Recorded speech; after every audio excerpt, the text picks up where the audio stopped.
सुनील दत्त और राजकुमार दोनों ही बॉलीवुड के दिग्गज एक्टर्स में से एक रहे हैं। राजकुमार जहां अपनी तेज तर्रार और अकड़ भरी शख्सियत के लिए मशहूर थे, वहीं सुनील दत्त अपनी सादगी और गंभीर स्वभाव के लिए जाने जाते थे। राजकुमार साहब की अकड़ पूरे बॉलीवुड में फेमस थी। रौबदा आवाज और उनके गुस्से का शिकार सेट पर कई को स्टार्स हो जाया करते थे। अमिताभ बच्चन, धर्मेंद्र, जितेंद्र, गोविंदा से लेकर सलमान खान तक कई नाम हैं जिनको उन्होंने अपना अहंकार पूर्ण रवैया दिखाया है। लेकिन क्या आप वो किस्सा जानते हैं जब सुनील दत्त से उन्होंने उलझने की कोशिश की और अक्खड़ एक्टर को सुनील दत्त ने दिन में ही तारे दिखा दिए थे। एक बार एक फिल्म की शूटिंग के दौरान राजकुमार ने सुनील दत्त के प्रति थोड़ा अहंकार रवैया अपनाया था। राजकुमार की दूसरे स्टार्स पर कमेंटबाजी करने की आदत थी। उन्होंने सुनील दत्त से मजाकिया लेकिन तंज भरे लहजे में कहा, दत्त साहब आपने फिल्मों में आने से पहले क्या किया था? इस पर सुनील दत्त ने शांत स्वभाव में उत्तर दिया, मैं रेडियो में अनाउंसर था। राजकुमार ने अपनी स्टाइल में जवाब दिया, अच्छा तो आप अनाउंसर से हीरो बन गए, कमाल है। सुनील दत्त ने मुस्कुराते हुए जवाब दिया, हाँ और आप क्या करते थे फिल्मों में आने से पहले?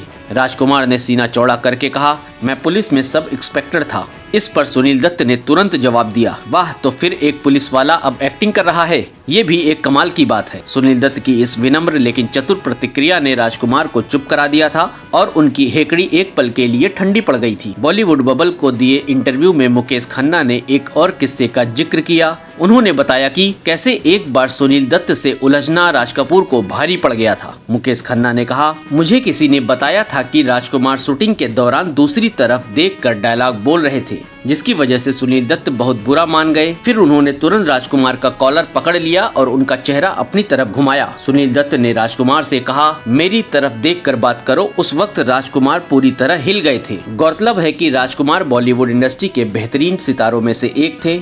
तिरंगा से लेकर पाकीजा और मदर इंडिया जैसी फिल्मों में उनकी दमदार एक्टिंग की खूब तारीफ हुई। राजकुमार का 3 जुलाई 1996 को 69 साल की उम्र में निधन हो गया था।